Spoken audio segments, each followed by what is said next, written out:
கர்த்தருடைய பரிசுத்தமுள்ள நாமத்திற்கு ஸ்தோத்திரம். இன்றைக்கான வேத வசனம் சங்கீதம் 16:8.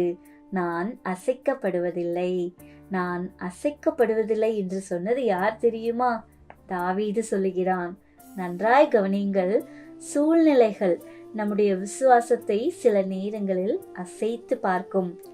ஆரம்பத்துல பாத்தீங்கன்னா நம்மளுடைய விசுவாசத்துல ரொம்ப ஸ்ட்ராங்கா இருப்போம். கர்த்தர் அதை செய்வார், கர்த்தர் இதை செய்வார், இப்படி செய்வார், அப்படி செய்வார் என்று சொல்லி நாம் கர்த்தர் மேல ஒரு குருட்டு விசுவாசத்தை வச்சிருப்போம்.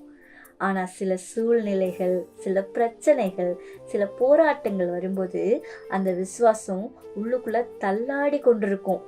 நடக்குமோ நடக்காதோ, செய்வோமோ செய்ய மாட்டோமோ, போகுமோ போகாதோ என்று சொல்லி நாம் இருதயத்துக்குள்ள போராடி கொண்டிருப்பதை கர்த்தர் அறிந்திருக்கிறார். இந்த தாவீது சொல்லுகிறான், என் வாழ்க்கையே ஒரு பிரச்சனை தான். சின்ன வயசுலயே தாவீது வாழ்க்கைய பாத்தீங்கன்னா வனாந்தரத்துல தள்ளப்பட்ட ஒரு வாழ்க்கை தான். அப்பொழுது தாவீது சொல்லுகிறான், ஒரு முறை கரடி வந்தது, ஒரு முறை சிங்கம் வந்தது என்று சொல்லி, அப்பவும் நான் அசைக்கப்படவில்லை. கோலியாத்தை சந்திக்கும் பொழுது இவன் அசைக்கப்படவில்லை.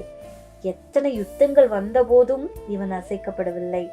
எல்லா விஷயத்திலையும் ஜெயித்து நின்று ஒரு வார்த்தை சொல்லுகிறான், நான் அசைக்கப்படுவதில்லை.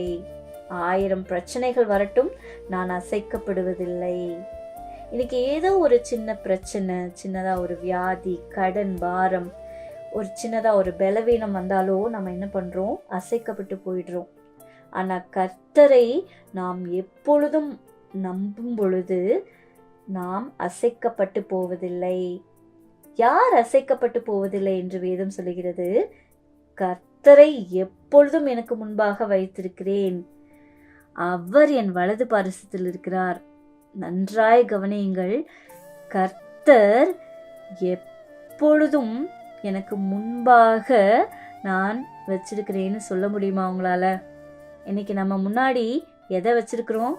சிலர் வேலையை வச்சிருப்பாங்க, சிலர் சம்பாத்தியத்தை வச்சிருப்பாங்க, சிலர் பேங்க் பேலன்ஸை வச்சிருப்பாங்க, சிலரை பார்த்தீங்கன்னா பிள்ளைங்களை வச்சிருப்பாங்க. தன்னுடைய நம்பிக்கை, என் பிள்ளை என்னை கைவிட மாட்டான், என் வீட்டுக்காரர் என்னை கைவிட மாட்டாரு, என் வேலை என்னை கைவிடாது. நம்ம விட பலசாலிகள் மீது நாம் நம்பிக்கை வைத்து ஏமாந்து போகிறோம். ஆனால் கர்த்தரை எப்பொழுதும் நமக்கு முன்பாக நாம் வைக்கும்போது அவர் எப்போதும் நமது வலது பாரிசத்தில் இருக்கும்போது, நன்றாய் கவனியுங்கள், நாம் அசைக்கப்படுவதில்லை.